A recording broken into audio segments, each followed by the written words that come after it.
Hello everyone, I am Brianna and welcome to my channel. Today's video is a homeschool video. It is Vlogmas Day 19 and I'm going to be talking about all of the math curriculums that we use.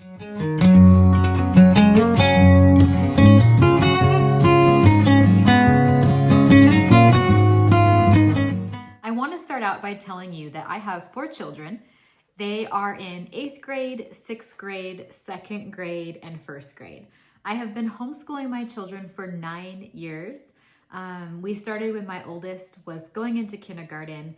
You know, he had 2 years of preschool under his belt, and it was time to decide if we were going to send him off to school and which school and what kind of school, all of the decisions that you try to make. And we just decided that homeschooling was going to be the best option for us. And it was the best option. I am so glad that we decided to homeschool because it has been such a rewarding thing to do. There are hard moments. If you're a homeschooler, you know that there are hard moments.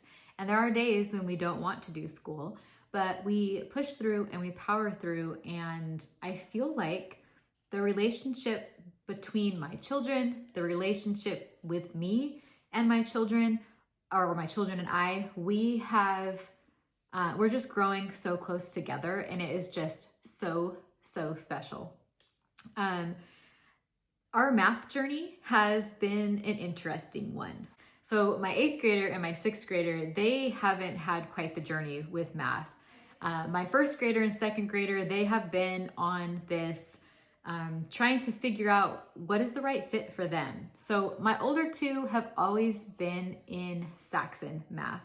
Ever since K, I have used Saxon Math for them. So right now, my 8th grader is in Algebra 1/2, and my 6th grader is in Saxon 7/6.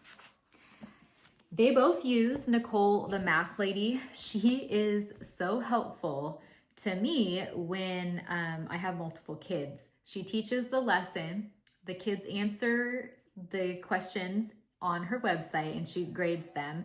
And then I get an email telling me that they finished it, how many they got wrong, how many attempts it took.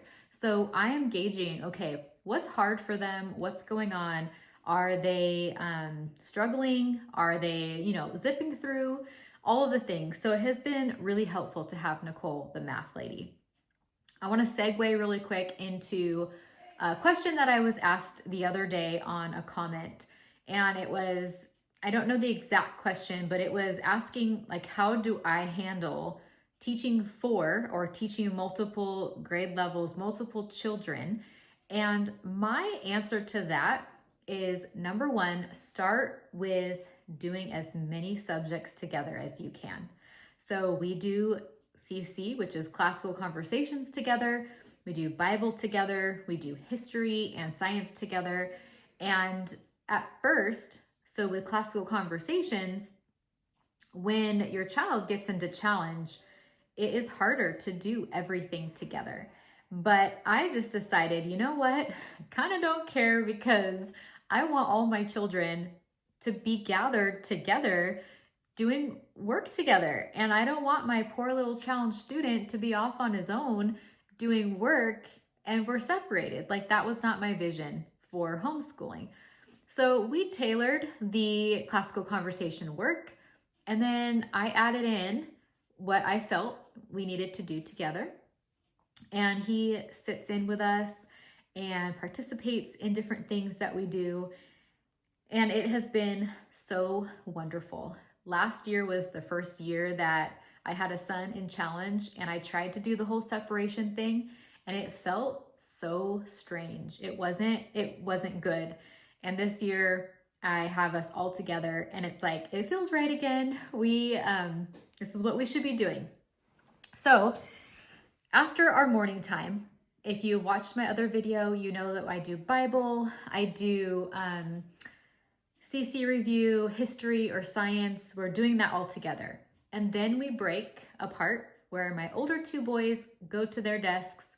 They work on their math. So they have, their lessons that they have to do for the day. They do their language arts and anything else that is assigned to them from me or that has to get done for challenge for my oldest. And while they're doing that, they know that if they come across a problem that they need help on or they don't understand something, they know to skip it and wait for me to come to them. Because after morning time, I head upstairs to our schoolroom and I start school with my first and second grader. I don't have an order of what I do with them. Sometimes they're doing work together and I'm bouncing back and forth between my first and second grader. Other times I'm working with my second grader, doing all of his work, and then I move on to my first grader. It works better when I do each child by themselves because I don't get like that pool of, okay, wait, they need help and now they need help. And because that can be really stressful, especially I had that new rule of my olders just skipping and waiting for me because they would come and say, I need help, I need help, I need help. And I would get stressed out saying like, I can't help everyone at once. So you have to wait, you know? So now they know that they have to wait. So creating that so-called rhythm of your day so that your kids know what to expect, that they're not just going to be left alone struggling through a math lesson or a language arts thing that they don't get. They know that I am going to be there later in the day to help them. And it took the stress out for sure, because I definitely can't be there all at once, you know, at the same time for every child. So teaching 4 kids is a lot because it's not like, all right, we finished before noon, we're all done, we all did it together, or you have like 1 or 2 children and it's easier to be done before noon. But now I am bouncing and my day is extended, but I am the homeschool mom. I am the teacher.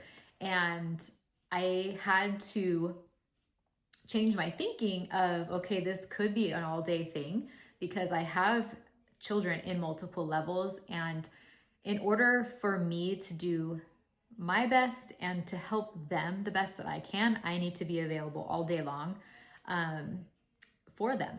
So that was my little tangent there. Hopefully that helped. Now, my younger 2, my first grader, and sorry, I just hit the camera. My first grader and my second grader, they have been on quite the math journey. We started out with Saxon for my second grader, and it was just not the right fit for him at all. It was tears and tears and tears. And I have realized that my younger 2, they love workbooks and colorful pages and interesting things. So once I realized that I was like not gonna force Saxon anymore on them, I tried Abeka, and that there are too many, I don't want to say bells and whistles, but too many like flashcards and wall posters, and you use this and that and the other, and I just didn't want any, I didn't want to do that. I didn't want to do that. And then I tried for my last year, she was in kindergarten, I tried The Good and the Beautiful. I felt like it progressed too fast. So then I gave up on that one. We started the year off using the Simply Charlotte Mason arithmetic series. You guys, I wanted to love this so much. Like I really, really wanted to love this. Mainly because the books are beautiful. So it is black and white and we use a lot of manipulatives. Like I was saying, my children love colorful worksheets. So I went back to the drawing board probably like a month ago. And you probably think I'm crazy because usually you start your school in August or September, although some people start in January, which I'm thinking like, man, I wish I could start in January. So we switched math for my first and second grader about a month ago. So we're going to be working through the summer on this, which that's okay. They enjoy this, so it's going to be fine that they still have to work through it. But we chose to use master books. And so I have level 1 and level 2 here. You guys, this is so sweet. Like so sweet. It is a story-based math, and these two children, at least in math 1, they're siblings, and they are on their grandparents' farm for visiting them for the summer, and they are learning math through being on the farm.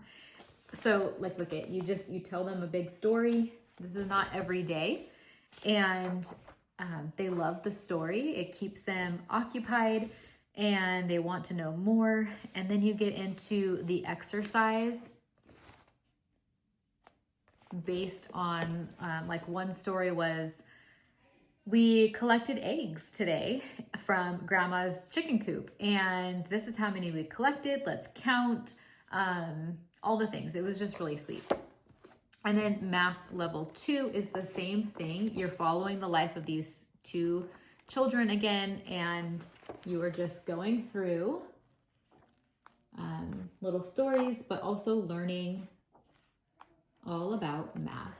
And so I love this, and I love that my two children love it as well.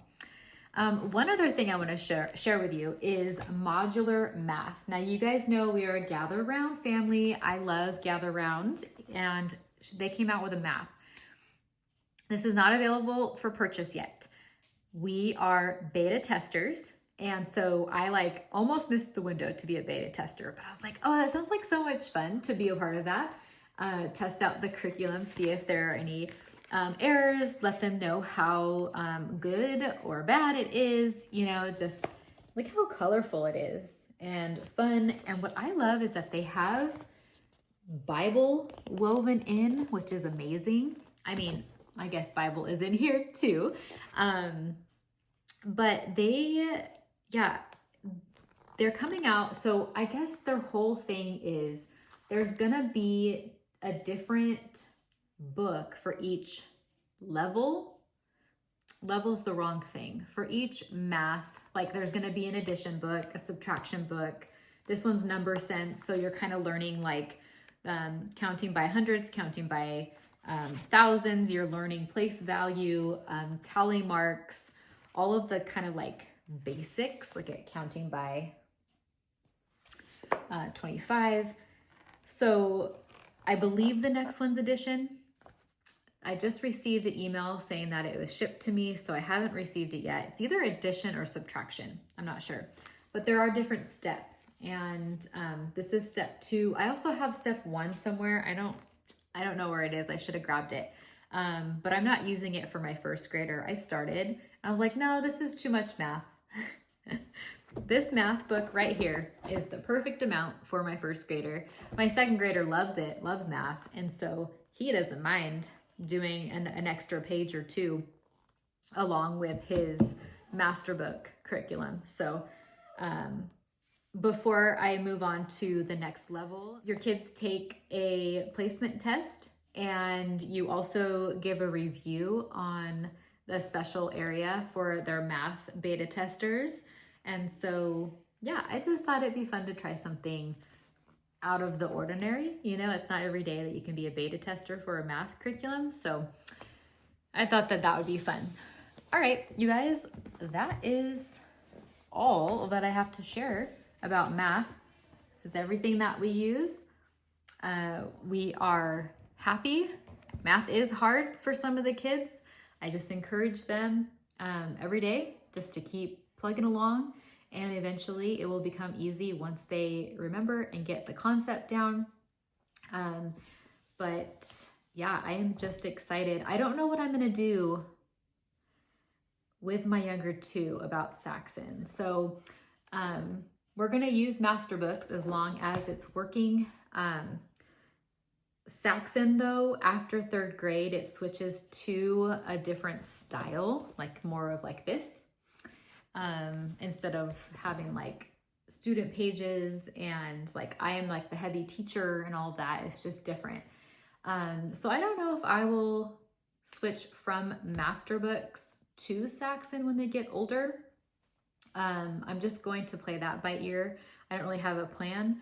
I know that the challenge levels in classical conversations used to have the Saxon Math lessons in their guide, and that's slowly changing because they came out with their own math called the Math Map, but I am not willing to switch to that as of yet, so we'll just have to see when we get there. It's gonna be a while for my youngers to be there, so I'm not anxious to make a decision just yet. I know for sure though that my older two are staying in Saxon, and for as long as they can stay in Saxon. So that's the plan. Well, if you guys have any questions about the math that we use or have used in the past, please let me know. I'd be happy to answer them in the comment section.